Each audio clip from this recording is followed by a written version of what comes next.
Oke, bulan ini Discovering God's Will. Ya, kita sedang belajar bagaimana menemukan kehendak Tuhan.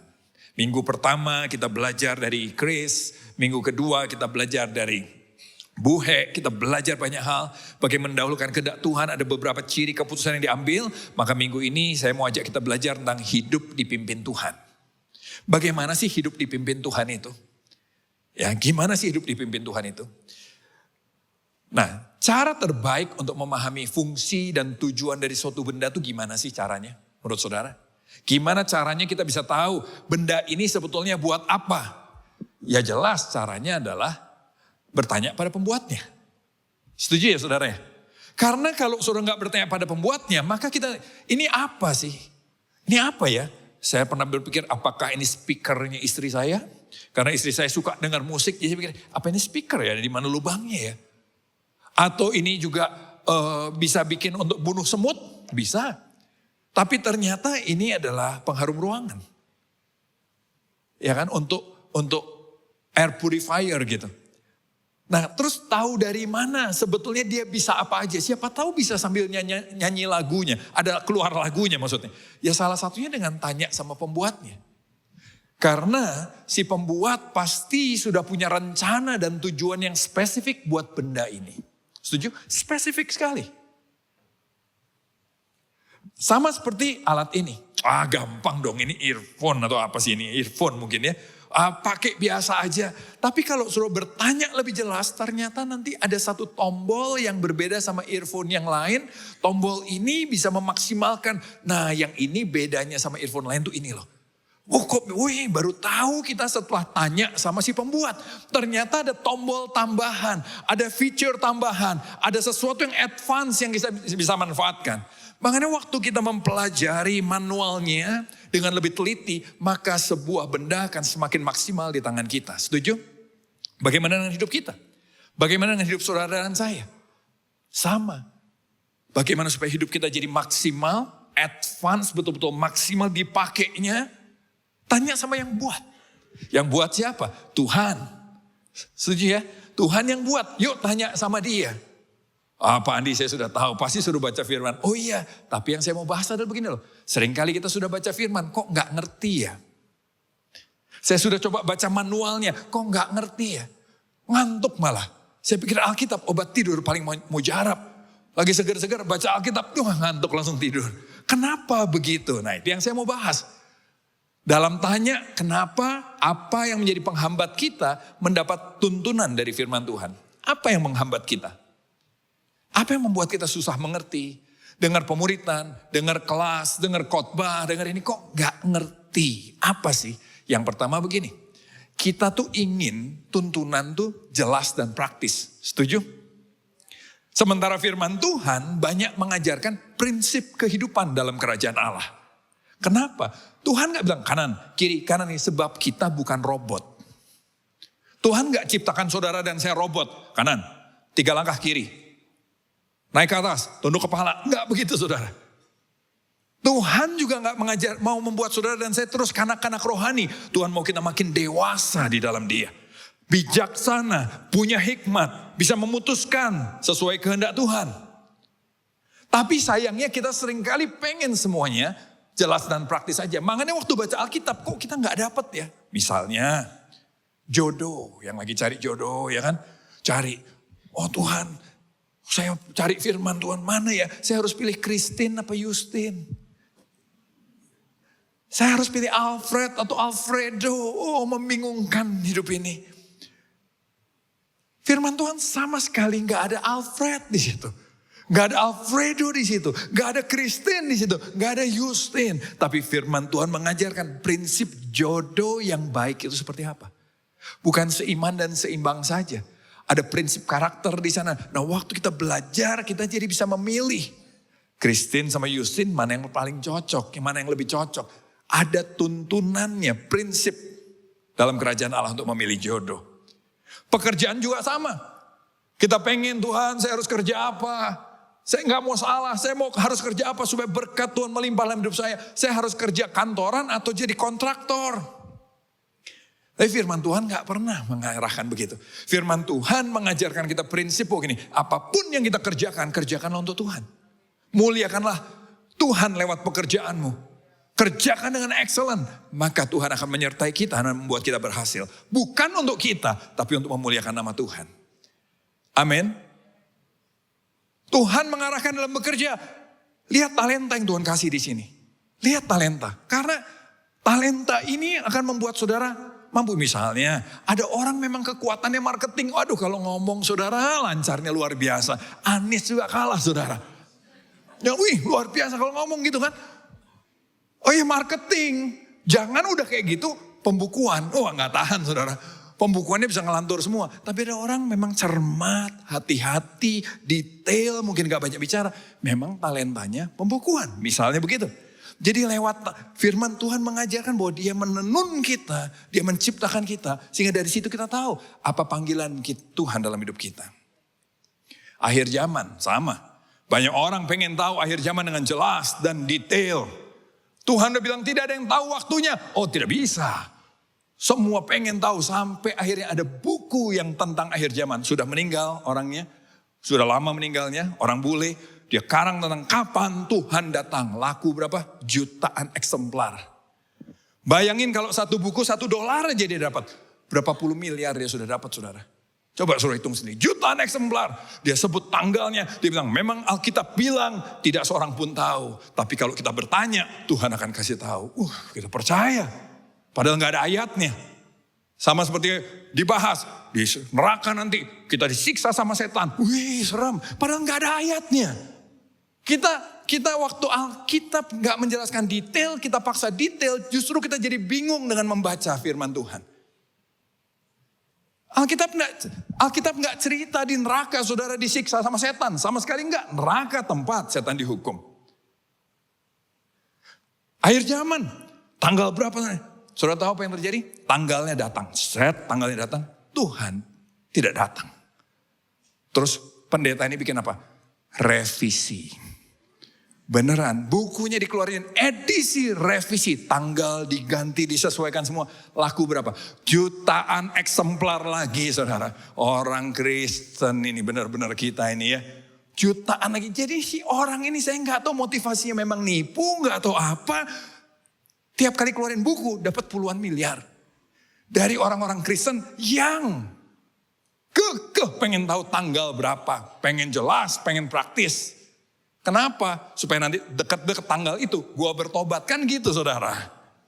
Ya kan gak usah jauh-jauh bertobatnya. Kalau udah dekat gue bertobat. Tanggalnya datang. Enggak. Belum datang lagi Tuhan. Keluarin apa lagi? Keluarin edisi revisi lagi yang ketiga saudara. Laku ratusan ribu. Heran saya. Sampai akhirnya Tuhan tidak datang masa hidup hamba Tuhan ini. Dan dia datang duluan sama Tuhan. Tapi lihat bagaimana kita sebagai orang Kristen suka maksa. Bukan mau merenungkan firman tapi begitu. Padahal firman Tuhan bilang ini. Tuhan gak bahas siapa antikris juga. Yang kita pengen tahu antikrisnya yang mana. Kira-kira yang mana. Kita pengen. Padahal Alkitab gak bahas antikris. Tapi Alkitab cerita tentang hati-hati dengan zaman di mana spirit antikris, roh antikris akan merajalela. Wah kita tetap pengen tahu siapa orangnya. Ramal inilah, ramal inilah, ramal inilah. Aduh yang diramal keterlaluan. Gorbachev, Presiden Uni Soviet pernah diramal.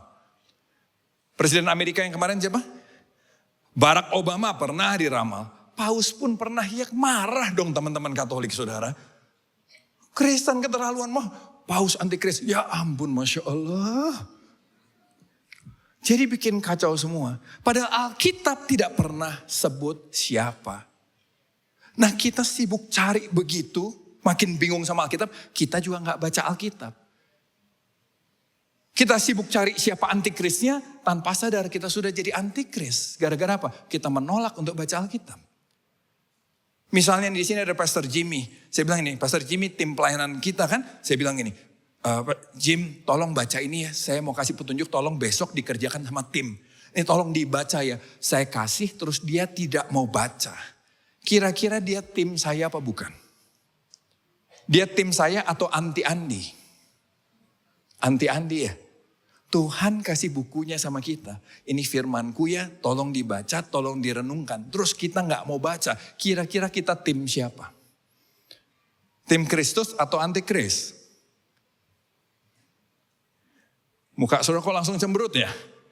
Saya kok rasa kurang damai, kurang aman di depan sini. Suasana kurang kondusif ini. Coba renungkan baik-baik. Penghalang kita yang pertama adalah kita ingin tuntunan itu jelas dan praktis. Sementara Tuhan mau kita dewasa, dia mengajarkan prinsip. Yang kedua penghambatnya apa? Kita sangat dipengaruhi sama keinginan dan ketakutan kita. Ya kan? Karena itu waktu kita sudah dipengaruhi keinginan dan ketakutan kita tuh akhirnya apa? Pikiran kita semua ditentukan sama yang kita pengen. Yang lain kita gak tertarik, setuju gak saudara? Kalau saudara suka nonton sepak bola apa, klub saudara suka nonton, yang lain males. Kenapa? Kita hanya pengen lihat yang kita mau saja. Nah bayangin kalau kita cinta uang, kita sangat pengen kaya. Yang kita baca, kita cari di Alkitab 3 langkah menjadi kaya. Kalau saudara lagi pengen jodoh, 2 langkah dapat jodoh. 3 langkah menjadi sukses. Dan waktu saudara baca, itu gak ada di Alkitab. Alkitab justru mengajarkan saudara memberi, berkorban, melayani. Yang membuat ini, gue gak ngerti baca Alkitab. Ya karena memang bukan isinya 3 langkah menjadi kaya saudara. Nah kita mesti sadar apa yang menguasai kita. Keinginan kita yang mana, ketakutan kita yang mana. Orang yang takut sama setan terus. Sampai suatu kali ada seorang pendeta tanya gini, saudara kenapa saudara takut sama setan? Harusnya kita takut sama setan atau setan takut sama kita? Jemaat jawab, setan takut sama kita. Saya mau tanya sekali lagi, harusnya setan takut sama kita apa kita takut sama setan? Setan takut sama kita, kurang keras. Setan takut sama kita, lebih keras. Setan takut sama kita. Terus pendetanya bilang, hati-hati loh setannya dengar. Jemaat, aduh kenapa gue teriak tadi? Orang kalau takut setan, baca Alkitab, nanti yang dia lihat setan lagi. Oh ada roh ini, oh ternyata ada roh ini, oh ternyata begini, terus oh ternyata roh jahat terus. Gagal mengenali Tuhan. Orang yang suka dengan kenyamanan, dia akan apa? Carinya kenyamanan. Tadi ayat-ayat pengorbanan, ayat-ayat melayani, ayat-ayat memberi, ayat-ayat mengampuni, mengalah, itu kelewat. Kita gak bisa mengerti. Ada satu teman saya saudara, dia seorang anak pendeta terkenal. Dia pimpin cell group itu melahirkan banyak pendeta. Beberapa pendeta, bukan banyak pendeta. Beberapa pendeta. Tapi sekarang saya kalau ketemu dia jadi businessman, sukses sekali. Mobil sport. Kalau saya ngobrol sama dia, ngobrol tentang Tuhan, dia akan bilang, aduh gue gak ngerti. Gue gak ngerti tentang Tuhan, gue gak ngerti. Sampai saya tanya sama adiknya, sejak kapan sih dia begini? Sejak kapan dia begini? Dulu gini juga kah sebetulnya? Enggak Kak Andi. Dulu mah dia sangat ngerti. Dia yang menjelaskan firman Tuhan sama orang. Kapan Tuhan jadi enggak dia yang mengerti? Waktu dia terjerat cinta uang dan dia hidup di dalamnya. Dia menghalalkan segala cara untuk jadi kaya. Dan tiap kali dia baca firman, dia tahu semua yang dia buat salah. Nangkep maksud saya? Dia tahu dia berjalan ke arah yang salah. Tapi dia memutuskan, gue pengen kaya, pokoknya gue harus kaya. Jadi akhirnya gini, gue gak ngerti, baca ini gue bingung. Ngomong tentang Tuhan, gue bingung, gak ngerti kenapa, beda frekuensi. Nah, coba sekali lagi renungkan, apa yang sangat mempengaruhi saudara? Keinginan apa, ketakutan apa? Jangan sampai itu yang membuat frekuensi kita sama Tuhan gak ketemu. Karena itulah, makanya gini, untuk hidup dipimpin Tuhan, kita perlu bertumbuh dalam pengertian tentang firman Allah. Amin. Untuk saudara dan saya, hidup dipimpin Tuhan, finding God's will, discovering God's will. Maka kita perlu bertumbuh di dalam pengertian tentang firman Tuhan. Bukan di dalam kegiatan saja, oh nambah kegiatan. Kalau kegiatan tambah banyak, pengertian tidak bertumbuh, percuma. Kosong. Tapi yang perlu kita lakukan bertumbuh dalam pengertian firman Tuhan. Nah, saya mau ajak kita belajar di kali ini. Seperti apa sih firman Tuhan itu sebetulnya? Supaya kalau baca harapannya kita lebih bisa mengerti. Yang pertama begini. Seluruh Alkitab itu bercerita tentang Allah dan kerajaannya. Alkitab gak bercerita tentang kita. Alkitab gak bercerita tentang kerajaanku. tentang aku, kekayaanku. Alkitab bercerita tentang Allah dan kerajaannya. Oke? Nah, coba kita lihat Kejadian. Cerita penciptaan dalam kitab Kejadian. Kemudian Allah berkata, sekarang kita akan membuat manusia akan menjadi seperti kita dan menyerupai kita. Kita di sini bicara Allah kita satu, tapi menyatakan diri dalam 3 pribadi. Allah Tritunggal sudah dinyatakan dalam Kejadian 1, saudara. Ya, manusia akan berkuasa. Nah itu dia.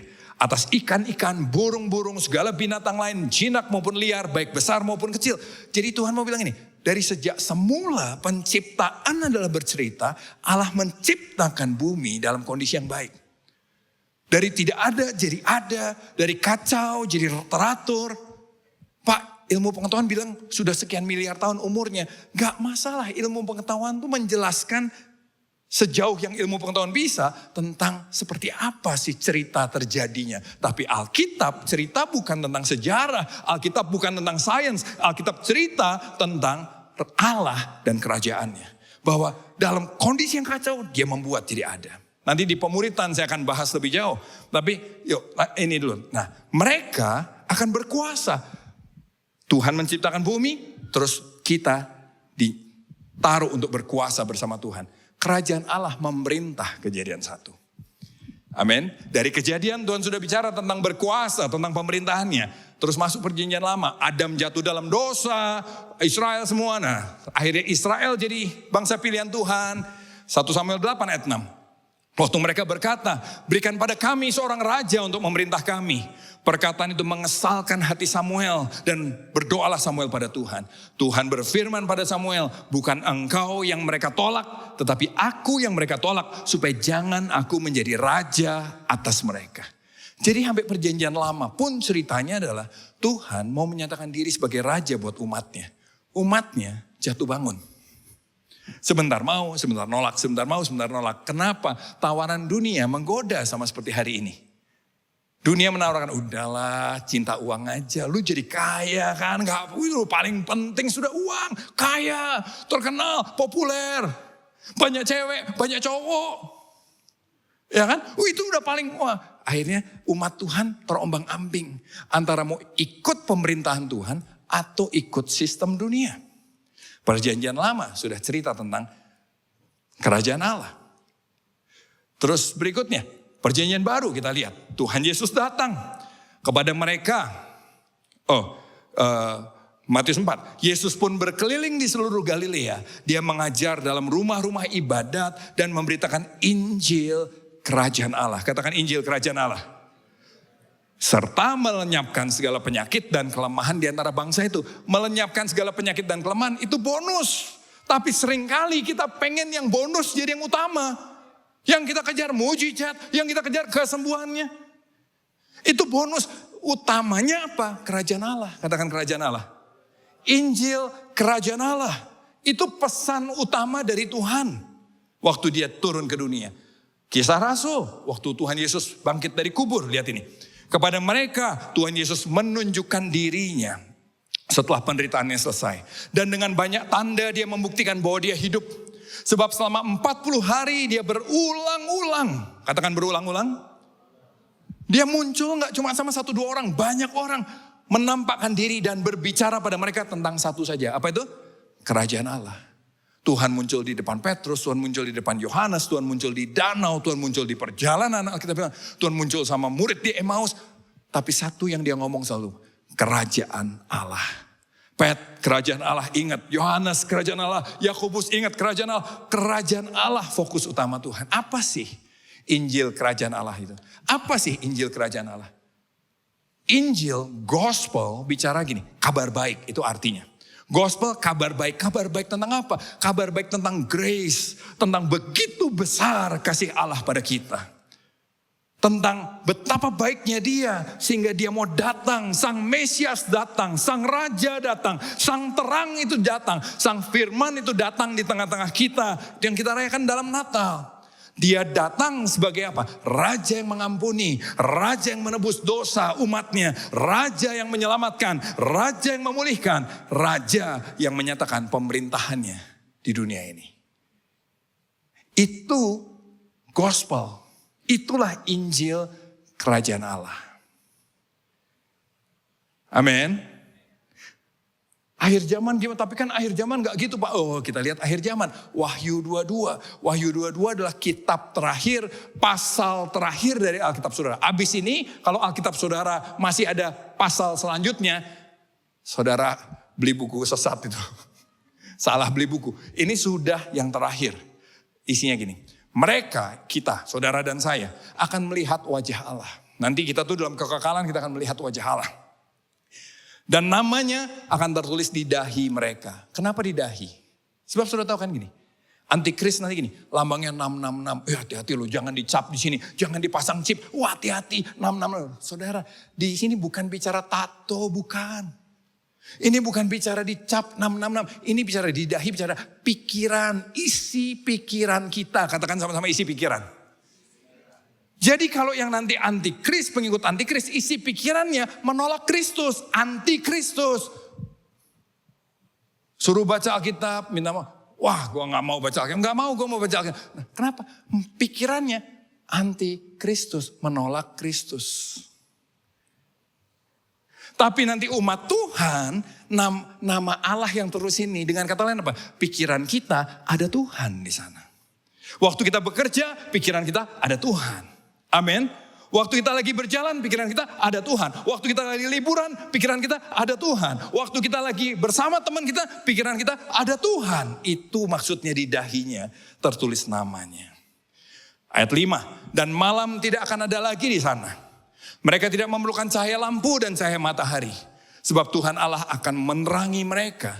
Dan mereka akan memerintah sebagai raja sampai selama-lamanya. Katakan sebagai raja sampai selamanya. Lihat dari Kejadian bicara berkuasa, memerintah. Wahyu bicara memerintah. Alkitab dari ujung sampai ujung isinya konsisten. Allah dan kerajaannya. Amin. Jadi. Mungkin ada yang nanya loh sebelum saya teruskan jadinya ya. Pak, tapi kan nanti katanya di hari zaman gak memerintah. Kita katanya menyembah Tuhan selama-lamanya. Oh iya, tapi kan menyembah Tuhan tuh gak ada yang bilang itu nyanyi kan saudara. Kita yang menerjemahkan menyembah Tuhan nyanyi. Menyembah Tuhan adalah hidup untuk Tuhan. Itulah menyembah Tuhan. Memerintah bersama Dia, itulah menyembah Dia. Kita akan menyembah Dia selama-lamanya. Tapi bukan nyanyi terus paduan suara terus. Berbahagialah yang senang nyanyi kalau begitu. Langsung gue pengen masuk surga. Kerja gue nyanyi terus. Yang suaranya fals-fals kayak saya kan susah saudara. Kita mikir nanti kita di posisi mana. Ambil suara berapa. Aduh pusing sekali. Tapi menyembah yang dimaksud adalah hidup untuk Allah selama-lamanya. Jadi. Rencana Tuhan untuk kita adalah supaya saudara dan saya diampuni, dipulihkan. Untuk apa? Kita bisa hidup kembali dalam kerajaannya. Karena tadinya kita udah berontak sama Tuhan kan. Ini gak mau, itu gak mau. Kita berontak sama Tuhan. Kita diampuni, dipulihkan untuk kembali bisa hidup sebagai umat Allah. Sebagai anak Allah. Di dalam kerajaan Allah. Dan bukan cuma itu, bahkan kita dilayakkan, grace memampukan kita untuk memerintah bersama Dia sampai selama-lamanya. Itu rencana Tuhan. Nah, kalau saudara baca Alkitab dengan pemikiran ini, maka kita akan mulai lebih mengerti. Oh gitu, oh pemerintahan Tuhan dijalankan dengan kasih prinsipnya. Pemerintahan Tuhan gini, kalau kamu mau menjadi memerintah bersama Tuhan, kita harus melayani jadi hamba. Oh, pemerintahannya beda sekali. Makanya orang bilang ini, kerajaan Allah adalah kerajaan yang terbalik dibandingkan dunia. Karena dari sinilah maka gereja CLCC menyatakan ini visi kita. Yuk kita gereja CLCC jadi murid Kristus yang menyatakan kerajaan Allah melalui seluruh aspek, seluruh bagian hidup kita dimanapun, di kota di mana Tuhan tempatkan kita. Amin. Dari mengerti tentang kerajaan Allah dan kerajaannya, kita punya visi ini. Yuk baca sama-sama yuk, 2, 3. Menjadi murid Kristus yang menyatakan kerajaan Allah melalui seluruh aspek kehidupan kita dimanapun Tuhan tempatkan, di kota di mana Tuhan tempatkan kita. Menyatakan kerajaan Allah lewat seluruh hidup kita. Dimulai dari mana? Pribadi dulu yang pertama. Izinkan kerajaan Tuhan dinyatakan dalam pribadi kita. Izinkan Tuhan memerintah dalam hidup kita secara pribadi. Yang setuju kata amin. Saudara, saya pendeta, saya senior pastor di tempat ini, tapi saya harus akui, saya juga masih ada dosa. Saya harus akui, saya masih ada kesalahan. Saya harus akui, saya masih tidak sempurna. Oh, Pak Andi mah sudah baik. Apapun yang sudah bilang, saya tahu bahwa saya masih punya PR di dalam diri saya. Disitulah saya harus mengizinkan Tuhan tetap memerintah. Supaya saya tetap ada pertobatan setiap hari. Saya ada perubahan yang saya mau belajar untuk menjadi seperti Kristus. Amin. Baru tadi pagi. Tadi pagi saya keluar rumah. Di depan, jalan depan rumah saya itu gak besar. Beberapa tahu ya. Di situ gak ada rumah lain. Depan saya ada PDAM. Jadi cuma pagar doang begitu. Pagar doang. Ada yang jaga keamanan di situ. Taruh jemuran, saudara. Jadi begitu lihat jemuran semua. Celana kolor lah, inilah, itu. Saya pikir, saya kesal. Memang bapak satu ini sudah sangat senior, sepuh. Kayaknya udah gak punya keluarga atau apa. Jadi sekarang tinggalnya di pos satpam di depan.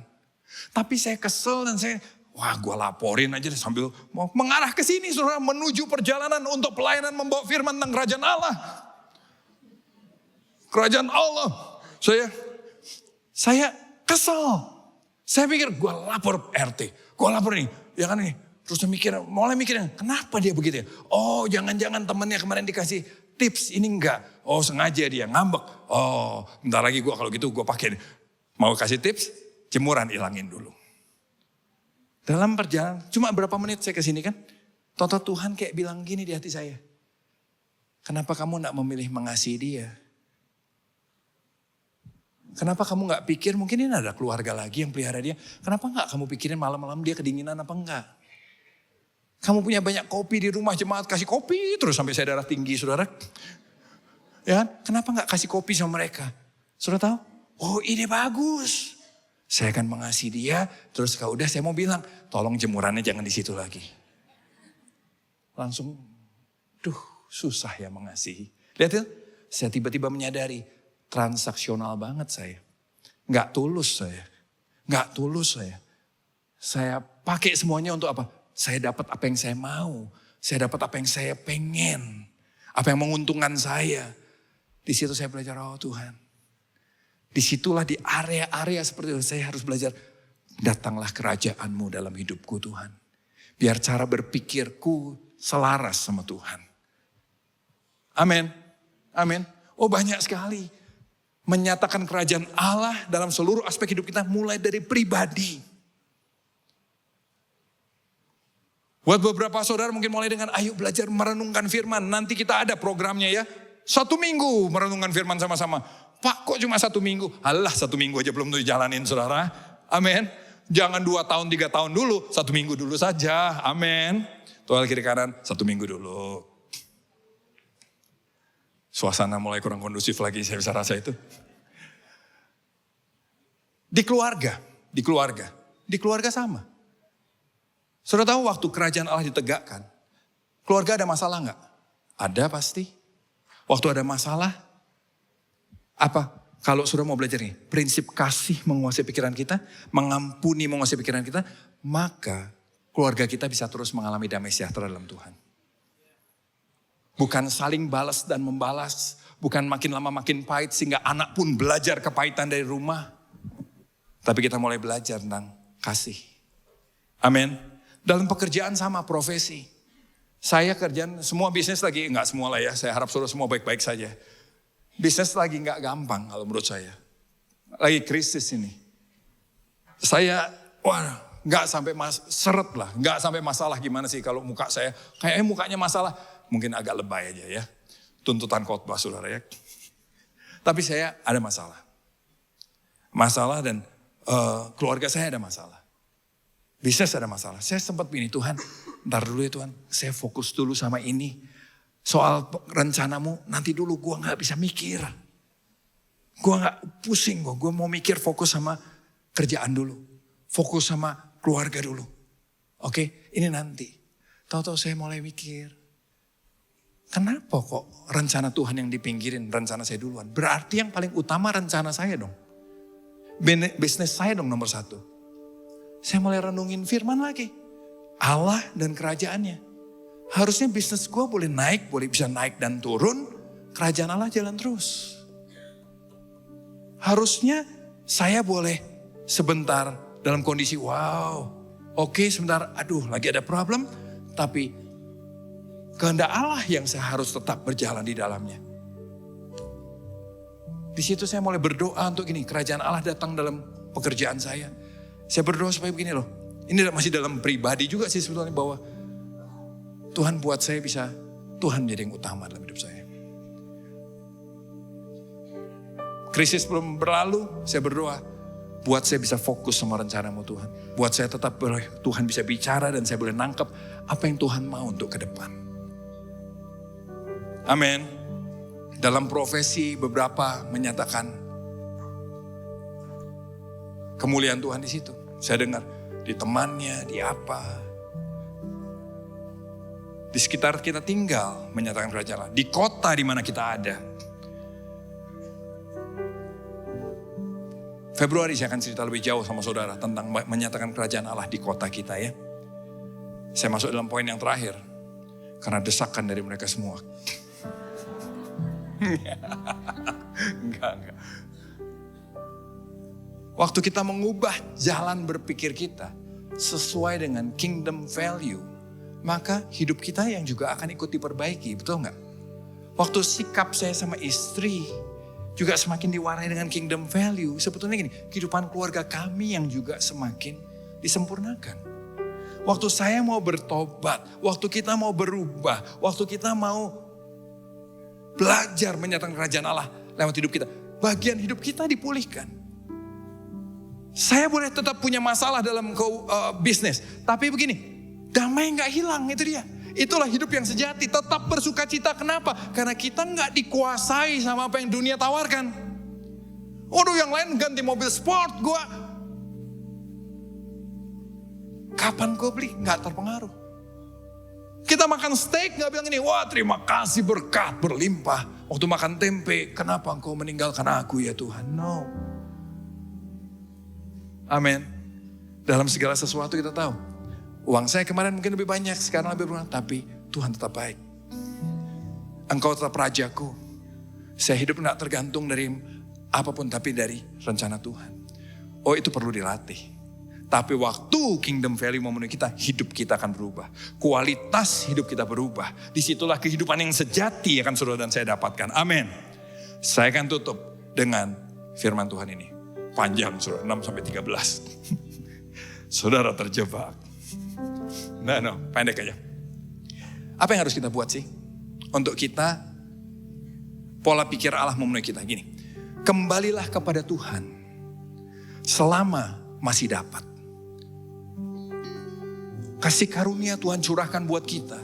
Kita bisa, ayo karena itu kembalilah pada Tuhan. Berserulah kepadanya selama dia dekat. Tuhan mendekat sama kita karena kasihnya begitu besar. Karena itu ayo berseru pada Tuhan. Hendaklah orang berdosa, yaitu saya dan saudara, memperbaiki hidupnya. Mengubah jalan pikirannya. Yang mau katakan amin. Biarlah kita kembali kepada Tuhan. Di awal tahun ini, di Januari ini, ayo kembali pada Tuhan. Supaya kita bisa mendapatkan belas kasihan-Nya.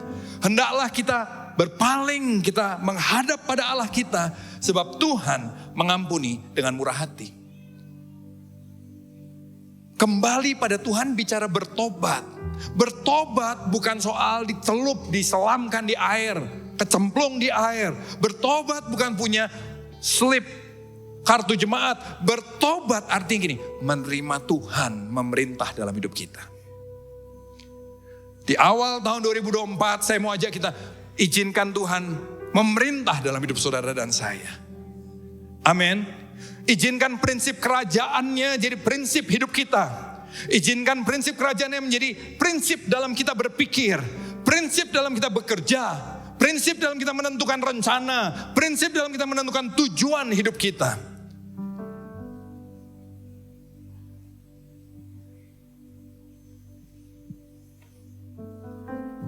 Alkitab berkata gini, Tuhan berkata, pikiranku bukan pikiranmu, jalanku bukan jalanmu. Setinggi langit di atas bumi, setinggi itulah pikiranku di atas pikiranmu, jalanku di atas jalanmu. Dengan kata lain apa? Emang beda jauh saudara.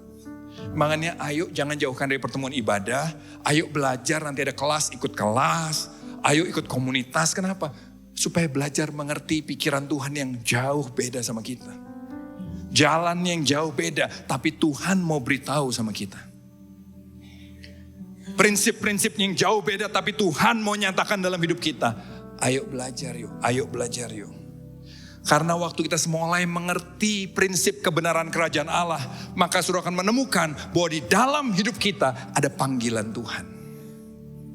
Saudara gak sekedar numpang hidup. Saudara gak diciptakan karena kebetulan. Saudara bukan buah dari nafsu. Amin saudara. Saudara buah dari rencana Allah. Di dalam hidup kita ada panggilan Tuhan.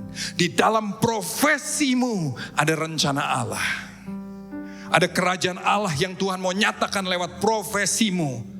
Besar atau kecil, gak usah takut. Di dalam keluargamu ada berkat yang Tuhan taruh. Karena dari sejak awal Tuhanlah yang memberkati keluarga. Ada berkat di sana. Jangan, wah keluarga saya mah parah. No. Ada berkat di sana. Waktu engkau mengerti kerajaan Allah, engkau akan lihat, oh ada berkat di rumahku. Ada kekuatan Tuhan yang menyertai saudara dan saya sampai selamanya. Itu yang Alkitab akan ceritakan. Seperti hujan turun dari langit dan tidak kembali lagi.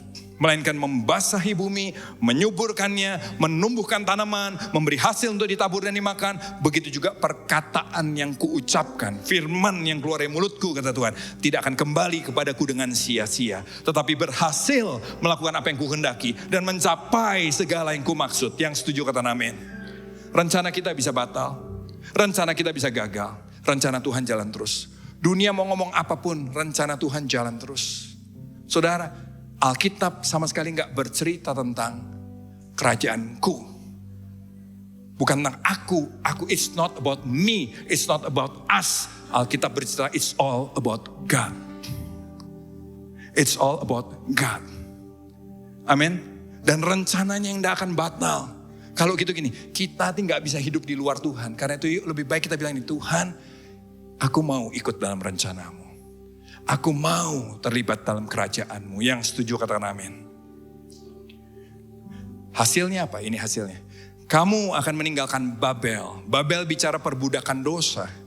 Kamu akan meninggalkan Babel dengan sukacita. Kamu akan diantar keluar dengan selamat. Gunung-gunung dan bukit akan bergembira dan bersorak-sorai. Pohon-pohon di ladang bertepuk tangan. Bumi akan merayakan waktu saudara dan saya menemukan kerajaannya dan hidup dalam kerajaannya. Bumi akan, wow kamu beruntung sekali. Pohon cemara akan menggantikan semak duri. Oh ya hidup kita tetap ada semak duri, ada masalah, ada hal yang gak enak. Tapi dari sana tetap keluar pohon cemara. Tanaman bunga menggantikan semak belukar, ada semak belukar. Sometimes ada kejadian gak enak buat anak-anak Tuhan juga. Tapi tanaman bunga akan keluar di sana. Tuhan bukan berjanji jalan yang mulus buat kita. Tapi Tuhan berjanji akan membuat semuanya mendewasakan kita. Itu terjadi, Alkitab bilang nih, supaya aku dimasyurkan sebagai tanda abadi yang tidak akan hilang. Hidup kita adalah untuk kemuliaan Tuhan. Saudara dan saya, apapun yang kita kerjakan semua untuk memuliakan Tuhan. Semua punya bagian dalam rencana kerajaan Allah. Dan yuk kita sama-sama discovering God's will. Belajar menemukan rencananya, hidup di dalamnya, menjadikan dia memerintah dalam hidup saudara dan saya. Yang mau katakan amin. Beri tepuk tangan buat Allah kita.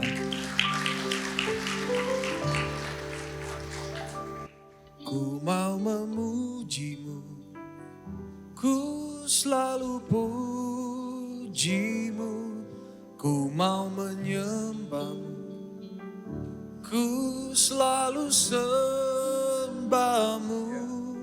Kau yang layak terima semua pujian, kemuliaan hanya bagi Saya undang kita bangkit berdiri sama-sama.